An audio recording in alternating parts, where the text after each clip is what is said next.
বারবার মাউসের চার্জ শেষ, ব্যাটারি কিনতে কিনতে বিরক্ত? আজকে দেখুন কিভাবে আমি আমার ওয়্যারলেস মাউসকে বানালাম ফুল রিচার্জেবল। এর জন্য আমি ব্যবহার করেছি একটা 3.7 ভোল্ট লিথিয়াম ব্যাটারি, একটা TP4056 চার্জিং মডিউল, আর ভোল্টেজ কিছু কমানোর জন্য সিরিজ ডায়োড। হ্যাঁ, এখানে টেকনিক্যালি একটা বাক কনভার্টার ব্যবহার করলে বেশি এফিসিয়েন্ট হতো, কিন্তু আমি লো কস্ট এবং সহজ সলিউশন হিসেবে ডায়োড ব্যবহার করেছি।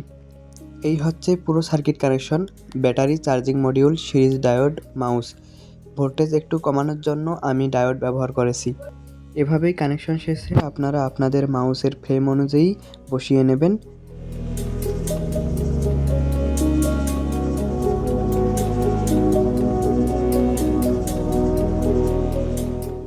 তারপর আর ব্যাটারি চেঞ্জ করার কোনো প্যারাই থাকবে না। এভাবে চার্জ করবেন আর ব্যবহার করবেন আনলিমিটেড।